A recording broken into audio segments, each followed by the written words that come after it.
speech, a motivational speech like this. I've done a couple of hundreds of lectures, couple of dozens of scientific presentations, but I was in this nervous, okay?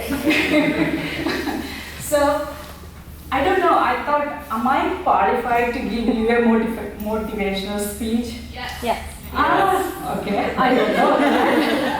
Then, so I thought I'll talk to you about my journey, okay? My life journey. So, I was born in a small place called Cherthala, which is in India, Kerala, India. And this place was only known for a disease called elephantiasis, okay? It's an infectious disease, also parasitic disease. So it was famous for that disease because we had that mosquitoes in there. So from there, I'm here now in St. Kitts. So I will talk to you about that. So you know where India is, right? On the other side of the earth. It takes 20 hours, 20 flying time to get there. So exactly, I am from this part of India. It's called Kerala. It's a small state, very beautiful state, okay? You can see the difference in the topography. It's very, very green. Very beautiful states. We have beaches, we have high ranges. It's really, really beautiful. And then we call our state as God's own country, okay? I don't know why, but it is beautiful and it's very touristy too. So if you look at, we have beautiful beaches, backwaters, gorgeous, absolutely gorgeous backwaters, and then we have these high ranges, tea estates. But population, huge. Do you know the population of India? More than 1 billion, and 35 million lives in that small state. That's how traffic looks like 24 hours a day. So it's very populated. These are my parents, okay? My mother, my father, and my father is 84, okay? And my mother is 74. Very simple human beings, okay? My father, he quit school. He didn't finish high school because he failed in English, okay? He couldn't continue. So he was really good in maths and he started working at the age of 16 and he is a self-made man. He worked in movie industry. So he made a business in movies. You know about movies in Kerala, we produce more movies than Hollywood, okay? It's very, very popular entertainment industry. So he made a fortune in movie industry and then he lost his fortune when he was around 60, between 60 and 70. My mother, she didn't finish high school either. The reason, one of the main problems, being a woman, when she had her first menstruation, she decided, no, it's an inconvenient thing, I'm not going to go to school. So she was so stubborn about it and she didn't go to school. She stopped. But she is a very liberal female. She gave me everything and she told me everything is possible. She encouraged me. I'm kind of emotional here. So both of these guys, they made everything possible for me. Okay? And I went to school, a very small school in Kerala, maybe like 100 students there. That's my first school. It was a mixed school, so we go there and do primary education from 1st grade to 4th grade, and then go to a high school. I went to a Catholic girls' high school, so you can imagine how strict and how females were treated there. So I was there till my 10th grade. I actually did okay in school, did very well when I got to 10th grade. And then I went to a 2-year college, which is called St. Michael's College. It was a mixed college. And when, we grow up in India, so parents think, oh, these are the level of education we want for our children. And they say, okay, my son is going to be a doctor, my son is going to be an engineer. Those are the 2 tracks always. So I didn't get enough, grades to go to medical school. So I went to grad school. Blessed, okay? I went to vet school. My parents were very, very supportive at that time. I'm 54 now, okay? So at that time, very few women went to vet school. So they were okay with it. I went to vet school, that's my college there. And I finished my vet school in 1986, and after that I worked for 10 years with the Kerala government. And when I was 35, I decided, okay, this is enough, I want to study more. I went to University of Tennessee and joined for a graduate program. So I got all these qualifications. So I got my, veterinary education from India, and then I did my PhD in University of Tennessee. Excellent school, learned a lot. That's my major professor, Dr. David Abin, is a very, very good human being you can ever meet, okay? And then I got specialized in a couple of things. I did microbiology boards.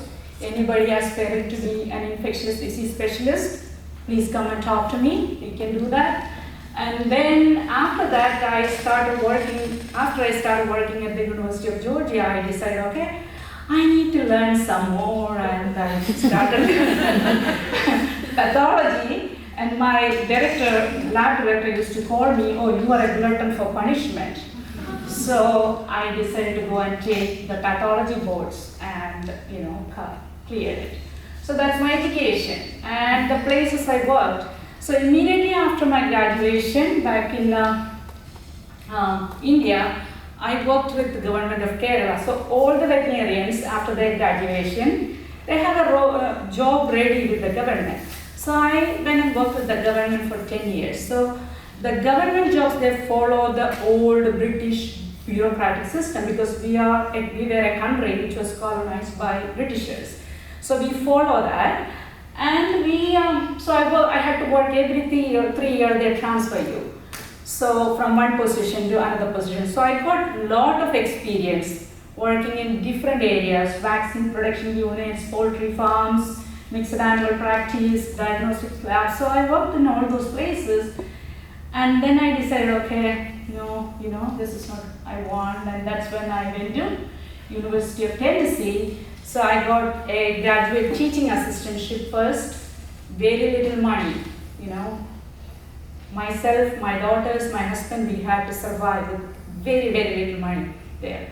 So then, I was doing well. They gave me a fellowship to complete my PhD. So I finished my PhD. And my first job was in animal disease diagnostic lab in Ohio. So it's in Reynoldsburg, Ohio. Usually, after you finish your PhD, it's not very easy to get a real job, okay? So especially, I'm a female, colored, 5 foot, small. So it is difficult. So at that time, I was very lucky to have gotten a real job, okay? So I went to this lab, worked there for 3 years, and then I realized that this is not for me because it was purely diagnostic. There was no research, no teaching. So I was never afraid to make changes in my life. So, I moved from India to US, right? I came to India to US. So I worked there for 3 years and then moved to University of Georgia. And there I worked at the College of Veterinary Medicine, but I was not on the main campus. I was working in a sub-campus called Gifted. Lot of experience, all these places. At Ohio, I was the head of section, bacteriology section, and in Georgia, I was handling several sections. So I got to interact with a lot of people, human beings, I had to solve problems in the labs. Just not the laboratory work, but the problems associated with human resources. So it gave me a lot of experience, and so I was in a tenured faculty position there. Very secure job, I can be there forever, as long as I want. But again, I thought I need a change, okay? So I came to Rose University. So my husband followed me. And actually, Mariana is the one who hired me. So, she's laughing. So It's been 3 years here, okay? And I enjoy working here. So that's my family. And you know my husband, right? He works here. So I met this man in my vet school. He was my classmate, and we celebrated our 30th wedding anniversary this year. So, sometimes I dislike him, sometimes.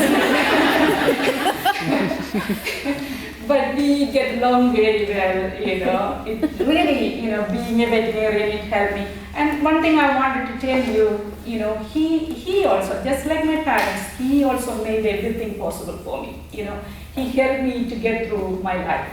So I had my first baby, and then the second one in my, you can see that, right? So at this stage, I was working as an internal practitioner. I'm going to talk to you about the women, what are our problems. So I was, with that 9 month, close to 9 months, that huge tummy, I worked maybe 4 days, 5 days before my, delivery.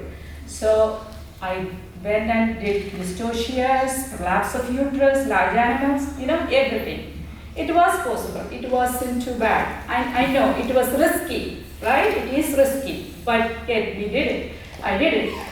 And then I had 2 daughters, 1, 2 here, and they're growing up now. They are fine young ladies. One will be starting med school at the University of Georgia this next month, and the other one is doing a PhD in Princeton University. So, now we are in empty nesters here. So, when you do these things, you can be successful. I wouldn't say successful. Everything may be all right, but things can go wrong. So at that stage, that's when I left India, and I had to leave all by myself. I didn't have the financial support to bring my family, so I came for a master's program at the University of Tennessee. So at that time, I got into the plane, sat in the plane, and the plane was going to take off, and I'm thinking, what have I done? I left my family, and what am I doing? And I started crying, freaking out, but I didn't want to look back. I went to Knoxville, Tennessee, but luckily everything worked out. My family joined me in 6 months. So they came to Tennessee, and look how these are my beautiful daughters. We are accustomed to some of the cultures. We are actually making a turkey for Thanksgiving. So, it worked out okay, but so many things can go wrong during that journey. It can happen. So, but don't be afraid, I'll tell you. So, don't be afraid of change. Security, it's a superstition, okay? So, probably the exposure to dangers may be better than you avoid danger and avoid things. So, make sure that, Helen Keller said this. So, it's a daring adventure or nothing. So, face that. So, that's something you should. And being a woman, like we all have this preconceived notion, right? Women, we have less access to resources, benefits, information, decision making, decisions of the family, workplace, and we all grow up with that preconceived notion. But we can change that.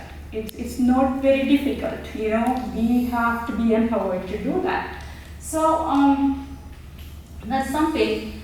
So for me, we started thinking about gender, right?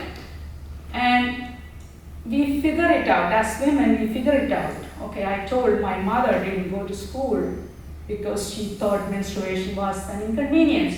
So that is an inconvenience, it's different. Our life is different, our physiology is different, our hormones are different. So we all have to face and adjust our life, taking care of those situations. Pregnancy, it is really difficult, How many of you are mothers? Anybody? No? Okay. Pregnancy is. It is difficult, it's a challenge. Mary and I can tell that, right?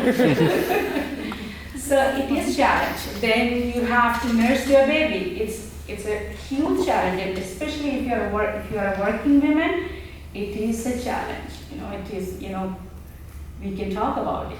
And then family, mother, that is the truth, right?